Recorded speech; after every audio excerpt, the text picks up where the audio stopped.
Hello everybody. Hello my lovely renovators. I hope you are all doing really well this week. This week on the podcast, I am talking about those tricksy little features that you can't change, you can't do anything about when you come to renovating your home. Now, there's things that you might be stuck with, perhaps a supporting column that you can't move, or a doorway that you can't widen, or a beam that you can't recess into the ceiling for a flush finish. Or maybe it's an awkward ceiling height, perhaps a low ceiling, or a window that's maybe in an inconvenient spot. So in this episode, we're going to talk about how to work with these features. Every home has its own kind of quirks and structure, and sometimes no matter how much budget you have, how much money you throw at the problem, some things you just can't change and you have to work around them. But you know what? Sometimes you can embrace those kind of so-called flaws and you can make them intentionally part of your design. And one of my favorite examples of this is one of my favorite interior designers called Kelly Whistler. She designed this hotel in the States where she had to work with a few columns, so kind of these circular columns that could not be moved from the hotel. And she worked with them as kind of sculptural statements, kind of bold statements. And I think, in fact, she even added more columns into the space to add symmetry and really make a feature of the columns. So I think that's really a signature statement. And I think if you just think about your problem in a different way, you might come up with a really creative solution. And that's really what I want to explore in today's episode. Okay, so let's get into it, everybody. Let's talk about how we can make those so-called problems into design statements when you're renovating. Let's get into the episode. Okay, number one, let's look at reframing the problem. So instead of seeing the feature you can't change as an issue, perhaps look at it as a challenge, a way to kind of get creative, to work around it or to work with it so that you can make a feature out of it. I remember I worked with a client a few years ago now, and they had just bought this gorgeous house, really spacious. But unfortunately, the floor tiles, which were used throughout the entire home, so the entire ground floor, and this was a big house, they were kind of a creamy travertine color, and some of them had these kind of engravings in them. And so the clients weren't really keen on both the style of the floor and also the color. But to change those floors, to rip them all out and replace them with something different would have been extremely expensive and also extremely wasteful, because there was nothing wrong with the floors. The floors are in great condition, really sound, no structural problems, no cracks. It was just the aesthetics that they were unhappy with. And so they called me in to work with them with the rest of the interior so that they weren't so dominant in the space. So, of course, this isn't a structural problem, but it's still a problem that was there that they couldn't change or didn't really want to change because of the expense and also the waste. And so I worked with them and we managed to work with the colors on the walls, with the furniture, breaking up the kind of monotony of the floor color with rugs and so on. And so we worked with those floors and we added that color of the flooring into the scheme to then make it look like it was always intentional. So these are the things you can do if you're perhaps working with something already in the home that you perhaps don't have the budget to change or don't want to change. But of course, this also comes down to the kind of structural elements when you're doing larger renovations, when you're actually breaking down walls and redoing homes and adding extensions and so on. So let's talk a bit more about that. So in reframing the problem, perhaps think of the obstacle in a different way. So instead of something that's perhaps an awkward wall that's not quite in the right place, or an ugly column, or bulkhead that's kind of not quite where you want it to be, or even there at all. So if we just reframe it and look at these obstacles, perhaps as giving the room character, something you could work around to add character into the property when you don't have the option to move those things. So if we just reframe it slightly before we start approaching it in a more creative way, that then in our minds just kind of reduces that feeling that it's a huge issue, a huge problem that we can't get rid of if we change our minds and decide that we're going to work with it. So just kind of flip that narrative from something negative to perhaps something you can make a feature out of or something you can work with. So what if the awkward bulkhead or nook became, perhaps it was too shallow for a piece of furniture. Perhaps you could add some floating shelves. Perhaps you could make it a coffee station. Perhaps you could add some storage for something specific that would fit in there. And if you had an awkward column or an awkward wall, perhaps make a feature out of. Think of something to add in it or around it or light it so that you can actually make a feature out of it or somehow make it useful. So number 2, fix features you can work with. So here are a few of the most common unchangeable elements I see in homes and some ideas on how to embrace them.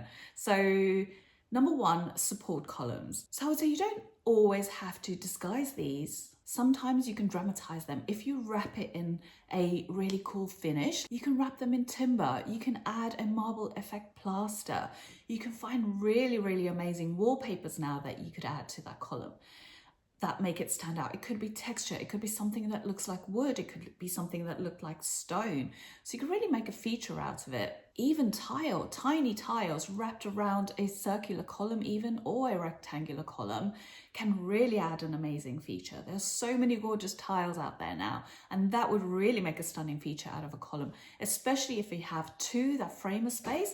Perhaps you can do what Kelly did and add another column so that you add that symmetry and then finish them off in the same material, because that would really add to the rhythm of the space and also that sense of symmetry. So it wouldn't just look like one awkward thing in the space. It would look more intentional if there were 2 of them, for example. Next, low or sloped ceilings are often a bugbear with my clients. And, sometimes you just can't get around it. It's just the way it is. If you're doing a loft conversion, if it's the style of the home, if it's a historic home, sometimes you just have to work with the sloped ceilings.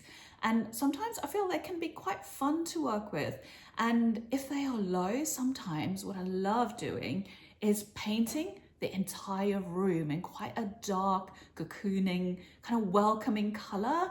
I just love that feeling if it's kind of cozy and the color wraps around the room and it feels like a warm hug when you go in there. So you can actually think of really lovely ways to work with those low ceilings. Just work with it, go cozy, go rich with a color, especially if it's a bedroom or a reading corner, even a bathroom space, somewhere where you go in to get away from the rest of the house, relax and just feel cocooned. Okay, let's look at windows next. Sometimes windows are in awkward places and sometimes either it's beyond the client's budget to move them or for some reason the window perhaps can't be moved. So I think when windows are in awkward spaces, you can trick the eye with this. So what I love to do is use window coverings to trick the eye. So let's say your window's in a tricky space. So what you can do is trick the eye with your curtains. If you hang your curtains strategically, if you hang them floor to ceiling, that gives the illusion of the window being taller. Let's say it's a short window, you want the illusion of it to be taller. If it's an awkward space on the wall, if it's placed awkwardly on the wall, you can arrange your furniture so that the window doesn't become the focal point. You can also work with your curtains again, and you can add drapery on both sides. Perhaps the trick is to add equal drapery even though the window is not centered, and that gives the illusion of it being centered. So there are various ways you can work around that. Another trick is to add mirrors. So you could add a mirror next to the window, across from the window, so you can bounce the light around if the window is not in the ideal space. That's what the mirror would do. It catches the light, it gives the illusion of more light in the room, or the effect of breaking up a solid wall with something that looks like a window because it's glass, obviously. So there are various ways you can trick the eye if the window is not in the ideal space that you would love it to be. The next one is bulkheads and beams. These often are seen in ceilings, and I think people get annoyed that they don't have this beautiful flush ceiling. But really, you can make features out of these. And an easy way is to use paint. You can make a feature out of it, paint it in a different color. I don't know if you've seen, but quite often in kind of modern extensions, they will actually paint out the beams, the steel beams, in a really dramatic color. I've seen them in red, I've seen them in pink, I've seen them in turquoise. And it really kind of draws the eye to it as an architectural feature rather than trying to kind of hide it away and pretend it's not there. It's drawing it out and then perhaps using that same color throughout the room or complementary colors to it throughout the room so that it works well in the space and as a scheme overall. So I actually love that one. Just painting the beams out in a different color. And you can also, not only do you have to paint them, but if it suits the property, what you can actually do is clad your beams in timber. So let's say you have a more traditional property, you want a more traditional look, you can then clad that. You get thin layers of kind of timber sheeting that can be used to clad your beams. So it gives the effect of a solid wood beam, but actually it's just a thin covering of wood surrounding the beam. So it kind of envelopes it and it makes it look like a solid timber beam. So I love that idea as well. So work with your bulkheads and beams, make a feature out of them if there is a reason that you can't get them flush into the ceiling. And actually sometimes people leave them out intentionally to do exactly this. They don't want them flush because they want them to be part of the structure and part of the architecture that you see. So you don't have to pretend these things aren't there. You can actually make a feature out of them. So acknowledge that they're there, acknowledge that perhaps you can't change them, but you can work with them. So moving on to number 3. So number 3 is one of my favorites to deal with these kinds of things, and it is custom joinery. So using custom joinery as a creative tool in your renovation. I love adding custom joinery into a home. I sometimes think that's kind of a huge part of interior design, is working with the space you have, making it function with whatever you can add in terms of custom joinery. And it doesn't always have to be expensive. I'm sure you've seen it on Instagram. You can use IKEA hacks.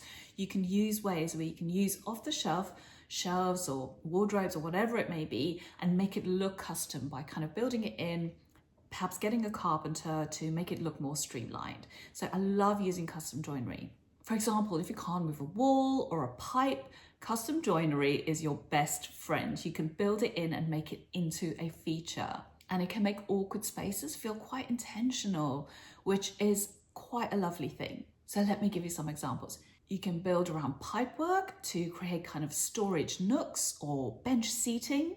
You can create banquet seating if you have something that you need to hide. Perhaps it's a pipe, perhaps it's something that needs to be boxed in. You can create banquet seating out of that, obviously if it's in the right place. Or perhaps a floating desk or shelf or little storage area is the solution. If you have something that's kind of protruding, needs to be boxed in, you can perhaps disguise it as a bookshelf, as a desk. So there's lots of creative ways you can deal with these problems. And actually little details matter here because, you know, a perfectly sized shelf or bench seat or something wrapped around can turn an unusable space into something quite purposeful and personal and something quite unique in the home. So I just love using custom joinery in this way. Okay, moving on to number 4, everyone. We're looking at using color, light, and texture to work with these elements that you can't change. So color, as we talked about, is a great way to either make something stand out actually, or blend it in with something else. So I'll share this with you. So in one of my projects, again, a few years ago, we had this issue where this was quite a small apartment. And for some reason in the 80s, when it was last renovated, they boxed in so many of the pipes, but in a really dramatic way. So they left so much space around the pipe to box it in. So actually the apartment lost loads of floor space due to all this boxing in. So when I went in, I re-laid out the entire apartment, but we started tearing down all the boxing in to actually see what was behind the walls. And we came across in the main living room in the corner that we didn't know it all would be there, a huge kind of soil stack, a huge pipe that ran all the way down the center of the building from top to bottom. And it was one of the original pipes. So this used to be kind of a waterworks back in the day, back in the 1920s, I think. But this pipe was still in use, so we could not move it because it serviced not only that apartment, but all the other apartments in the building. So that is a really great example of something you just cannot move and you had to work around it. And we didn't want to box it in again because we just opened up the space so beautifully. And so what we did with this pipe running down in the corner of the living room is we bought a bioethanol fireplace. So I don't know if you know, but these are standalone fireplaces. They are kind of eco, so you fill it with kind of a gel fluid and you light that, and that is what the fire is, and it has 0 emissions, so it gives off 0 smoke, really safe to use in small areas, and they come in lots of designs, so freestanding designs that you can place anywhere in the home without any sort of chimney or flue and so on. And so we purchased one of these in this really cool circular shape in a kind of a fire engine red.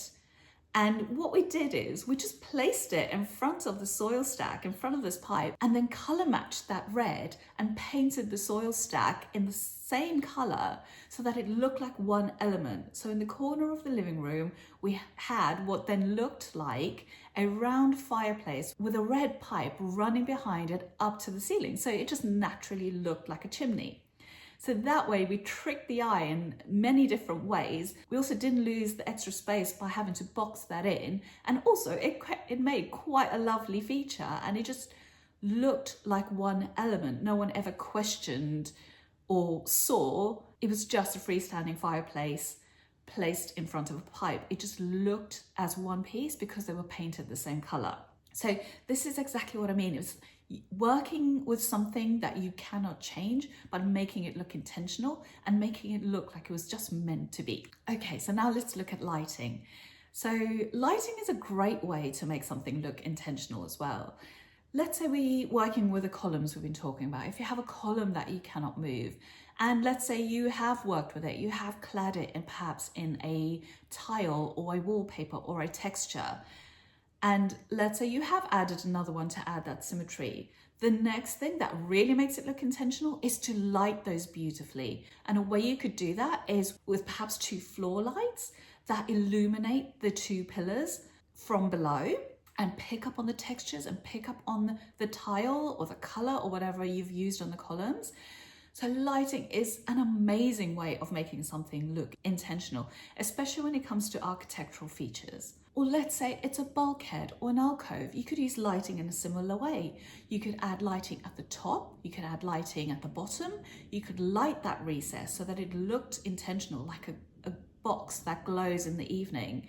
And then whatever you've done with the alcove, whether you've used it for floating shelves or whether you've used it for your artwork, you then light that appropriately. So it looks super intentional and actually really well designed. And so working with these so-called issues can really add to your character of your property and add these really unique little moments and vignettes as you walk through your home. And then also the lighting in that situation on the artwork in an alcove, it's drawing your eye to the artwork, to the beautiful artwork that you have placed in there. So that then also immediately takes the attention away from what may have seemed like an awkward space. And then of course you can add to that with what we've spoken about already, perhaps a shelf, some bespoke joinery, perhaps underneath your art piece, and that you've styled beautifully.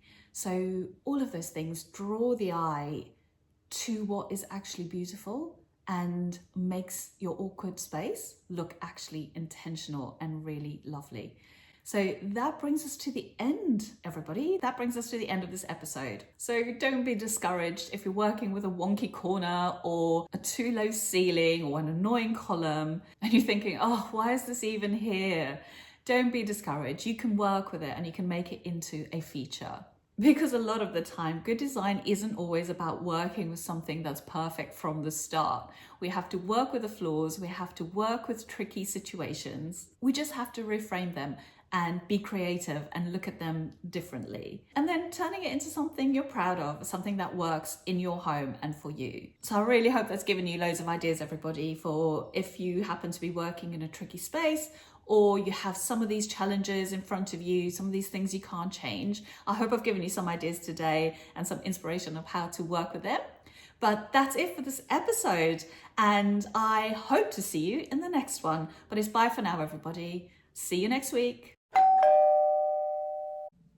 For more information on my 5-pillar process for successful renovation, you can go directly to southplacestudio.com/pillars. where you'll find an introduction to the process which covers each of the pillars and what they cover. We also have a number of other free renovation resources. Go now to southplacestudio.com/freebies. I have created some amazing freebies for you there. There is one on the process, like we just said. There is one on planning permission. There is one on kitchen design. There is another one on lighting planning. Go and check those out. There's so much free information there to help you with your renovation.